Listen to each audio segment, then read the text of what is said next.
Dear students, in the 8th lecture we will study data rate limits and network performance measures.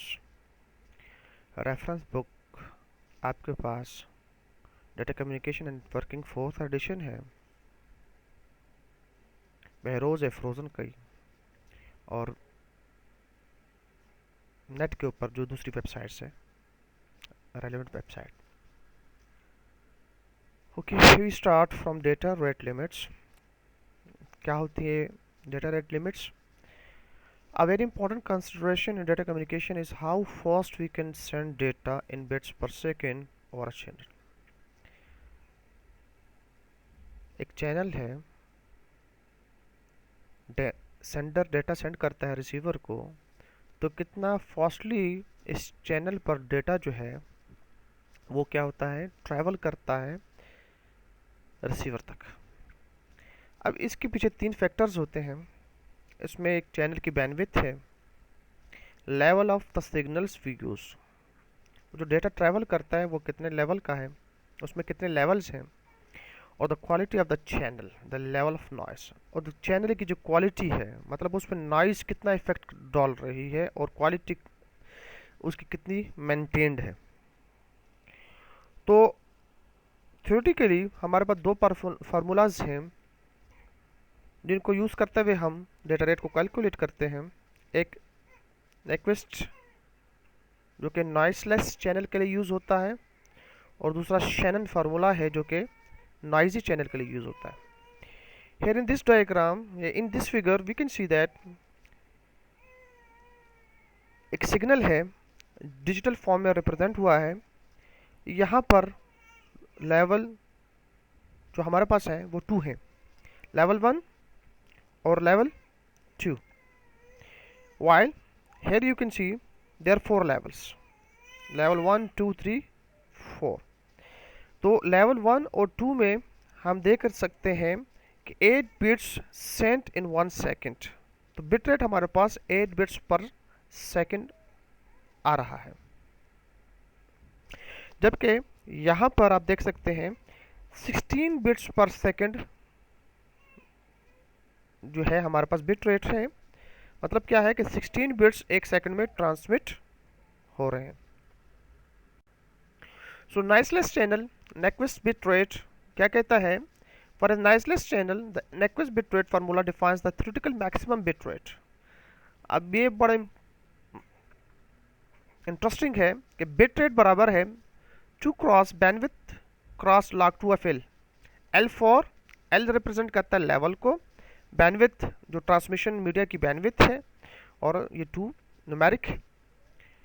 अब according to the formula we might think that given a specific bandwidth we can have any bit rate we want by increasing the number of signals level. अब फार्मूले को देखते हुए तो हमें ये सामने नजर आ रहा है कि अगर हम सिग्नल लेवल्स को जितना बढ़ाते जाएं तो उतना ज़्यादा जो बैंडविड्थ ऑफ द जो ट्रांसमिशन मीडियम है वो बढ़ती जाएगी, उसका जो बिट रेट है वो बढ़ता जाएगा. लेकिन ऐसा हकीकत में नहीं है. Although this idea is theoretical, but practically it is not possible because there is a limit. When we increase the number of signal levels, we impose a burden on the receiver. हम level जब बढ़ाते हैं तो receiver पे basically क्या हो जाता है, बर्डन बन जाता है. कैसे? If the number of levels in a signal is just 2, the receiver can easily distinguish between a 0 and अ 1. बहुत आसान है रिसीवर के लिए कि वो 0 1 के दरमियान डिस्टिंग्विश कर सके. While if the level of signal is 64, the receiver must be very sophisticated to distinguish between 64 different levels. In other words, increasing the level of the signal reduces the reliability of the system. ये चलते हैं example की तरह से understand करने की कोशिश करते हैं कि consider noiseless channel with a bandwidth of 3000 hertz transmitting a signal with 2 signal levels. What is the maximum bit rate? तो हमारे पास जो बिट रेट है 2 cross bandwidth cross log 2 of L, अब हमारे पास यहाँ पर 2 सिग्नल लेवल्स हैं, बैंडविड्थ हमारे पास 3 हर्ट्स है। तो कैलकुलेट करें, वैल्यूज पुट करें, 2 cross 3000 cross log 2 of 2 is equal to 6000 bits per second. तो बिट रेट हमारे पास जो होगा वो क्या आएगा, 6000 बिट पर सेकेंड।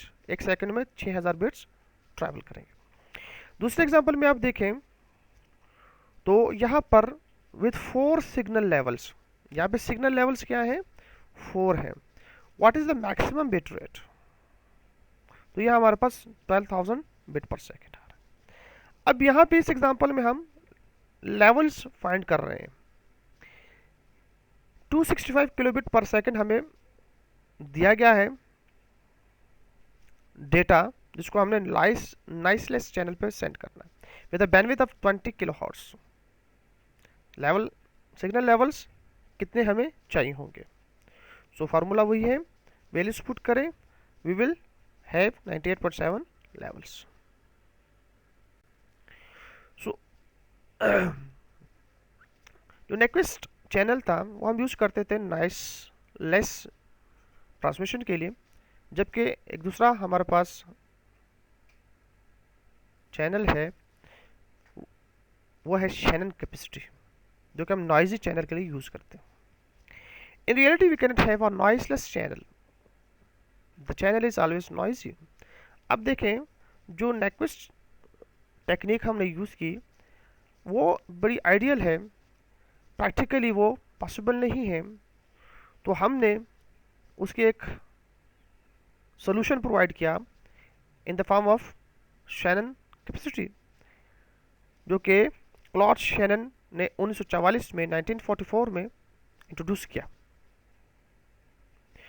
वजह यह है कि जब भी डेटा ट्रांसमिट होगा तो डेफिनेटली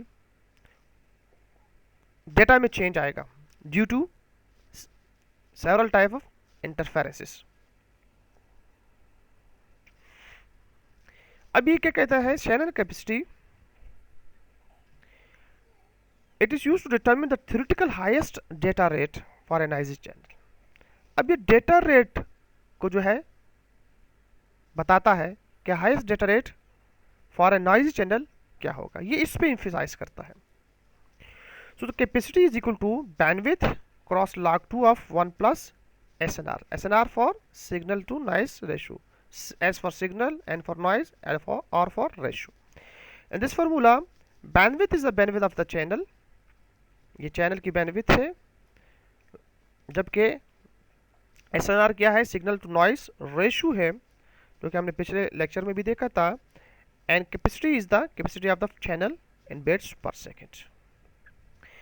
अब क्या कहता है कि note that in the Shannon formula there is no indication of signal level. अब वहाँ पे चूंकि मसला सिग्नल लेवल्स का था, तो सिग्नल लेवल्स जितने वहाँ पे बढ़ रहे थे निक्विस्ट फार्मूला में या निक्विस्ट टेक्निक में, तो बर्डन जो था वो रिसीवर पे आ रहा था। जो शैनन कैपेसिटी टेक्निक है ये लेवल्स को कंसिडर नहीं करती, which means that no matter how many levels we have, consider नहीं करती। We cannot achieve a data rate higher than the capacity of the channel. क्यों, हम चैनल की कैपेसिटी ज़्यादा डेटा रेट को अचीव नहीं कर सकते। इन other words the formula defines the characteristics of the channel, not the method of transmission. इस channel की कैरेक्टरिस्टिक को फार्मूला डिफाइन करता है, जो शैनन कैपेसिटी फार्मूला है, बजाय ट्रांसमिशन मेथड के। अब हम देख सकते हैं दोनों में फर्क क्या है। Shannon capacity gives the upper limit से मुराद क्या है, highest data rate for a noisy channel, while Nyquist formula tells us how many signal levels we need। जबकि Nyquist formula क्या बताता है कि कितने सिग्नल लेवल्स हमें चाहिए। अब एग्जांपल के जरिए से नॉइजी चैनल या शैनन कैपेसिटी को समझते हैं कि यहाँ पे consider an extremely noisy channel in which the value of signal to noise ratio is almost zero. In other words the noise is so strong that the signal is faint. अब जो है एक चैनल लिया गया है noisy channel, जिसमें signal to noise ratio जो है वो क्या है, ऑलमोस्ट जीरो है। तो फॉर्मूले में वैल्यूज जब पुट करेंगे तो एस एन आर जो हो जाएगी वो जीरो हो जाएगी, bandwidth multiply by log two of one, one plus zero one, तो हमारे पास log two of one zero आएगा, तो हमारे पास जो जो चैनल की कैपेसिटी हो जाएगी वो जीरो हो जाएगी। This means that the capacity of this channel is zero regardless of the bandwidth. In other words, we cannot receive any data through this channel. दूसरे एग्जांपल में आप देखें तो एस एन आर वैल्यू आपके पास 3162 है, तो हमारे पास जो इस चैनल की कैपेसिटी आती है वो 34,860 बिट्स पर सेकेंड। मतलब ये है कि इस चैनल पर, इस नॉइजी चैनल पर आप 34,860 bits per second a time transmit कर सकते हैं। This means that the highest bit rate for a telephone line is 34.860 kilobits per second. हमने किलोबिट पर सेकंड में कन्वर्ट कर लिया इसको। If we want to send data faster than this, we can either increase the bandwidth of the line. अगर हम इससे भी ज़्यादा data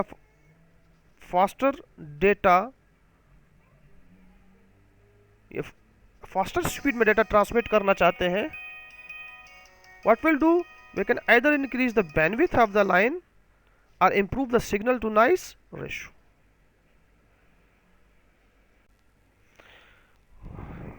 okay, network performance measures को हम देखते हैं अब। One important issue in networking is the performance of the network, that is how good is it. मतलब ये ट्रांसमिशन मीडिया पे जब डेटा सेंडर से रिसीवर तक ट्रैवल करता है तो ये ट्रांसमिशन मीडिया जो है इसकी बैंडविड्थ है, जो डेटा ट्रैवल करता है सेंडर से रिसीवर तक, उसमें कितना डिले आता है, उसका थ्रूपुट कितना है, उसकी प्रोपेगेशन स्पीड क्या है, ट्रांसमिशन टाइम क्या है, प्रोसेसिंग डिले कितना आता है, ये तमाम चीज़ें हम इसके अंदर वन बाय वन डिस्कस करेंगे। सो पहले हम डिस्कस करते हैं बैंडविड्थ को। बैंडविड्थ को हमने पहले भी थोड़ा सा देखा था। One characteristic that measures network performance is bandwidth. Bandwidth को हम दो तरीकों से देखते हैं, bandwidth in hertz, bandwidth in bits per second. Bandwidth in hertz is the range of frequencies contained in a composite signal or the range of frequencies a channel can pass. यह हमने data and signal में भी देखा था, जितने cycle थे उस signal के अंदर हमारे पास फ्रीक्वेंसी उस तरह आ रही थी। We can say the bandwidth of a subscriber telephone line is 4 kilohertz. अब सब्सक्राइबर टेलीफोन लाइन की जो बैंडविड्थ है, ये जो हम पिक्सेल वगैरह में यूज़ करते हैं, उसकी 4 किलोहर्ट्ज़ बैंडविड्थ है जो कि वॉइस कम्युनिकेशन के लिए इस्तेमाल होती है। Bit per second, the term bit bandwidth can also refer to the number of bits per second that a channel, a link or even a network can transmit. For example, one can say the bandwidth of a fast Ethernet network or the links in this network is a maximum of 100 megabits per second. This means that this network can send 100 megabits per second. 100 megabits एक second में ये जो Ethernet fast Ethernet network है ये क्या कर सकता है, डेटा को 100 बिट पर सेकंड जो है सेंडर से रिसीवर तक Ethernet fast ether network transmit कर सकता है। ये भी हमने गाइडेड मीडिया में देखा था। अब रिलेशनशिप क्या है दोनों के दरमियान कि basically an increase in bandwidth in hertz means an increase in bandwidth in bit पर सेकंड। अब ये इस पे भी डिपेंड करता है कि हम बेसबैंड ट्रांसमिशन यूज कर रहे हैं या ब्रॉडबैंड ट्रांसमिशन यूज कर रहे हैं। ब्रॉडबैंड मीन ट्रांसमिशन विद बादुलेश। नेटवर्क परफॉर्मेंस मेजर्स का दूसरा जो पॉइंट है throughput. A throughput is a measure of how fast we can actually send data through a channel. कितना तेजी के साथ हम डेटा उस चैनल में सेंड करते हैं. Although bandwidth in bits per second and the throughput seem the same, दोनों लगता है ऐसा है कि जैसे सेम है, लेकिन बेसिकली एक्चुअली दोनों डिफरेंट है. अब a link may have a bandwidth of b bit per second, but we can only send t bit per second through this link with t always less than b. अब जरूरी नहीं है कि throughput जो है वो बैंडविड्थ के बराबर ही हमें मिले. जितनी बैंडविड्थ है उतना ही थ्रूपुट हमें कम ही मिलेगा बैंडविड्थ. वजह भी क्या है उसकी कि इंटरफेरेंसेस जो है बहुत ज़्यादा उसके ऊपर कारफरमा होते हैं, जिसकी वजह से थ्रूपुट में कमी आती है. In other words, the bandwidth is a potential measurement of a link. The throughput is an actual measurement of how fast we can send data. Example से समझते हैं. एक लिंक की बैंडविड्थ 1 megabit per second है, but the devices connected to the end of the link may handle only 200 kilobits per second. This means that we cannot send more than 200 kilobits per second through this link. Bandwidth तो 1 megabits है, लेकिन जो devices उस link के and पे connect हैं वो सिर्फ 200 किलोबिट पर सेकेंड हैंडल कर सकती हैं. तो इसका मतलब ये है कि हम ओनली 200 किलोबिट पर सेकेंड ही सेंड कर सकते हैं. मतलब थ्रूपुट जो आएगा वो 200 किलोबिट पर सेकेंड आएगा. एग्जांपल एक और देखते हैं कि network with bandwidth of 10 megabit per second can pass only an average of 12,000 frames per minute, with each frame carrying an average of 10,000 bits. What is the throughput of this network? तो 12,000 multiplied by 10,000 divided by 60 is equal to 2 megabits per second. तो हमारे पास throughput जो आता है is almost 1/5 of the bandwidth in this case. You can see 10 megabit and 2 megabit. अब हमारे पास तीसरा जो पॉइंट है वो है लेटेंसी. लेटेंसी क्या है? It is a delay defines how long it takes for an entire message to completely arrive at the destination from the time the first bit is sent out from the source. Source से destination तक की जो travelling है, destination पर जब data पहुंचता है वो कितने वक्त में या कितना टाइम वो लेकर पहुंचता है, इसको हम लेटेंसी या डिले से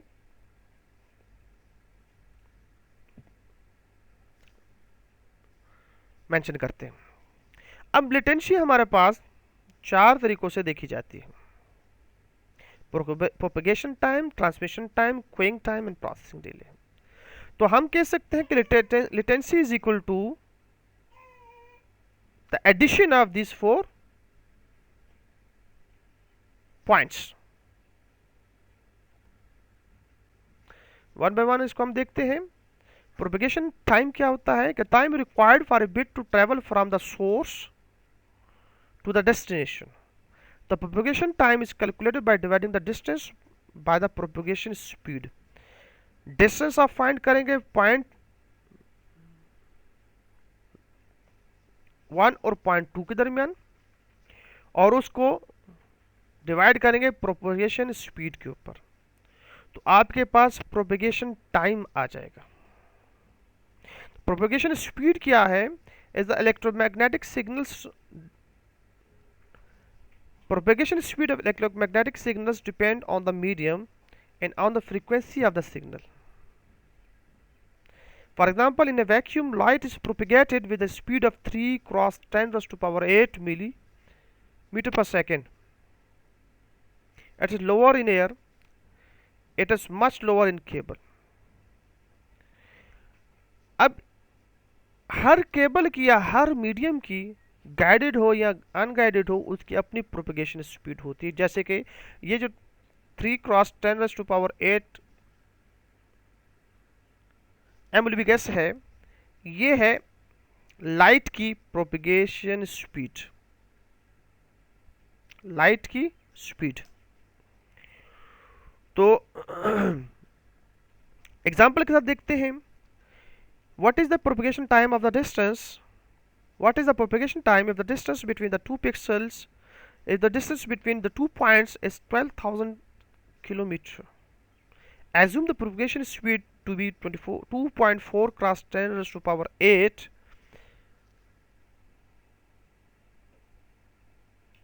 m will be s in cable. Propagation time जो है फार्मूला है ये 12,000 distance multiply by 100 divided by propagation speed. 12,000 multiply by 1000 divided by propagation speed. तो इससे आपके पास क्या आ जाएगा, प्रोपेगेशन टाइम आ जाएगा. ट्रांसमिशन टाइम बराबर है message size oblique bandwidth. The time required for transmission of message depend on the size of the message and the bandwidth of the channel. तो progression time जब आप फाइंड करते हैं तो आपके पास ये आ जाता है, और मैसेज साइज जो है वो आपके पास क्या 2.5 किलो बाइट है. इसको जब आप बैंडविड्थ ऑफ द चैनल पर डिवाइड करते हैं तो आपके पास ट्रांसमिशन टाइम आ जाता है 0.020 मिली सेकेंड. तीसरा हमारे पास क्यूइंग टाइम है. क्यूइंग टाइम से मुराद क्या है कि जो इंटरमीडिएट डिवाइसेस होती हैं वो अपने साथ डेटा को कुछ देर के लिए क्यू करती हैं. The third component in latency is the queuing time, the time needed for each intermediate और end device to hold the message before it can be processed. और आउटर हो गया, स्विच हो गया. The queuing time is not a fixed factor, it changes with the load imposed on the network. जितना network में ज़्यादा लोड होगा उतना ज़्यादा क्यूइंग टाइम जो होगा वो भी फिर बढ़ेगा. Where there is a heavy traffic on the network, the queuing time increases. An intermediate device such as router queues the arrived messages and processes them one by one. If there are many messages, each message will have to wait. So processing delay क्या होता है? Time taken by the processor to process the data packet is called a processing delay. वो कितना time ले रहा है data packet को process करने के लिए, उसको कहते हैं processing delay. Depends upon the speed of the processor. Processing of the data packet helps in detecting bit level errors that occurs during transmission. Both queuing delay and processing delay are dependent on the state of the system. State of the system पे दोनों depend करते हैं. वजह क्या है कि हो सकता है it may be possible that if destination host is busy, वो बिजी हो डेस्टिनेशन जिसको आपने डाटा भेजा है, डूइंग सम हैवी प्रोसेसिंग, तो जब डेटा उसके पास पहुंचेगा तो वहाँ पे वो क्यू हो जाएगा, वो वेट करेगा प्रोसेसिंग के लिए. तो क्यूइंग डिले भी अकर होगा और प्रोसेसिंग डिले भी अकर होगा. Then this delays will increase. इस वजह से वो डिले जो होंगे इंक्रीज होंगे. If the destination host is free, the data packets will be processed immediately and this delay will decrease. तो अगर वो डेस्टिनेशन नोड जो है वो फ्री है तो इमीडिएटली उनको वो डेटा प्रोसेस करेगा, और जो डिले है दोनों के, ये दोनों जो queuing delay and processing delay है वो क्या होंगे, डिक्रीज होंगे. ओके, अब हम देखते हैं बैंडविड्थ प्रोडक्ट टाइम क्या होता है. बेसिकली जो बैंडविड्थ प्रोडक्ट टाइम है, bandwidth and delay are two performance metrics of a link. The bandwidth delay product defines the number of bits that can fill the link. हम इसको understand करेंगे, इससे हमें पता चल जाएगा बैंडविड्थ प्रोडक्ट टाइम क्या होता है. तो हम इस केस को रीड करते हैं. Let us assume that we have a link with a bandwidth of 1 bit per second. अब ये अनरियलिस्टिक है but good for demonstration purpose. हम देख रहे हैं कि एक लिंक है जिसका बैंडविड्थ है 1 bit per second. 1 bit per second उसकी क्या है, बैंडविड्थ है. We also assume that the delay of the link is 5 second. हम ये भी एज्यूम करते हैं जो लिंक का डिले है वो 5 सेकेंड है. also unrealistic. We want to see what the bandwidth delay product means in this case. अब इस फिगर को अगर आप देखें तो we can say that this product 1x5 is the maximum number of bits that can fill the link. तो हमने कहा था we assume that we have a link with a bandwidth of 1 bit per second. एक link है जिसकी bandwidth 1 bit per second है, लेकिन इसी लिंक में जो डिले है वो 5 सेकेंड का है. तो हम जो बैंडविड्थ प्रोडक्ट टाइम है कैसे कैलकुलेट कर सकते हैं कि इस लिंक के ऊपर हम क्या कर सकते हैं, bandwidth multiply by delay is equal to 5 bits. 5 bits हम क्या कर सकते हैं, मैक्सिमम ट्रांसमिट कर सकते हैं. ये फर्स्ट बिट है, ये एक बिट है जो 1 सेकंड में जा रहा है, ये 2 बिट्स है 2 सेकंड में, ये 3 बिट्स है 3 सेकंड में, 4 बिट्स है 4 सेकंड में, एंड 5 बिट्स 5 सेकंड्स में. तो bandwidth 1 bit per second, delay 5 second. So bandwidth cross delay is equal to 5 bits. जो हम bandwidth product time हमारे पास क्या आएगा, वो 5 सेकंड आएगा और 5 बिट्स जो होंगे इसमें ट्रैवल करेंगे फ्रॉम सेंडर टू रिसीवर.